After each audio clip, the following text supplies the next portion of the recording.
ناظرین السلام علیکم ورحمۃ اللہ وبرکاتہ۔ ناظرین، اس وقت ملت اسلامیہ حالات کے پیش نظر بڑی تشویش میں ہے۔ بتا دیں کہ 2 روز قبل ہندوستان کے مشہور عالم دین حضرت مولانا کلیم صدیقی کو UP ATS کے ذریعے گرفتار کر لیا گیا ہے، جس کی وجہ سے انصاف پسند شہری تشویش میں ہیں۔ مولانا کلیم صدیقی کی گرفتاری کو سیاسی ایجنڈا مانا جا رہا ہے۔ ملت اسلامیہ کے لیے یہ ایک بہت بڑا حادثہ ہے۔ مولانا کی گرفتاری کو لے کر جمعیت علماء ہند کے قومی صدر حضرت مولانا سید ارشد مدنی کا بڑا بیان آیا ہے، جو میں پڑھ کر سنانا چاہتا ہوں۔ سنیے کیا کہا ہے مولانا مدنی نے۔ مولانا کلیم صدیقی کی UP ATS کی جانب سے گرفتاری کی خبر ملک کے تمام انصاف پسند شہریوں کے لیے باعث تشویش ہے۔ مولانا کی گرفتاری پر صدر جمعیت علماء ہند مولانا سید ارشد مدنی نے سخت رد عمل کا اظہار کرتے ہوئے کہا کہ تبدیلی مذہب کے الزام میں مولانا کلیم صدیقی کی گرفتاری کو جس طرح سے میڈیا پیش کر رہا ہے وہ قابل مذمت اور باعث تشویش ہے۔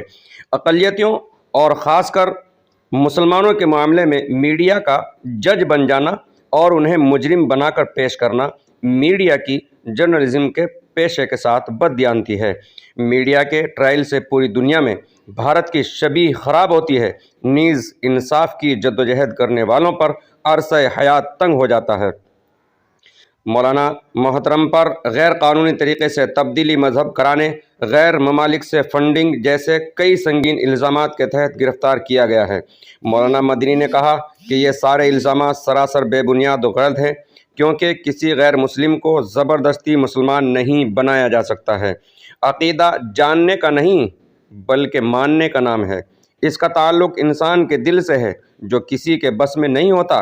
رہی بات فنڈنگ کی، تو مولانا کلیم صدیقی ہریانہ، پنجاب کے ان مختلف علاقوں میں جہاں مسلمان بہت کم ہیں اور دین سے بالکل ناواقف ہیں اور اپنے آپ کو صرف مسلمان سمجھتے ہیں، ان جیسے لوگوں کو دین اسلام سکھانے کے لیے مدارس قائم کر رکھے ہیں۔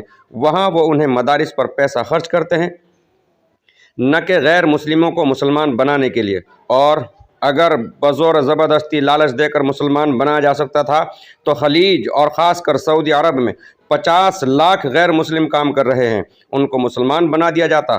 لیکن ایسا نہیں ہے، کیونکہ اسلام جاننے کا نہیں بلکہ دل سے ماننے کا نام ہے۔ آخر میں مولانا مدنی نے کہا کہ موصوف کی گرفتاری نے ایک بار پھر کئی سوال کھڑے کر دیے ہیں اور اس گرفتاری کو ہندو مسلم منافرت کو فروغ دینے کی مذموم کوشش قرار دیا ہے۔ مولانا مدنی نے کہا کہ تمام انصاف پسند لوگوں کی یہ ذمہ داری ہے کہ وہ فرقہ پرستوں کی اس مذموم کوشش کی بھرپور مخالفت کریں، کیونکہ فرقہ پرستی ملک کے لیے انتہائی نقصان دہ ہے۔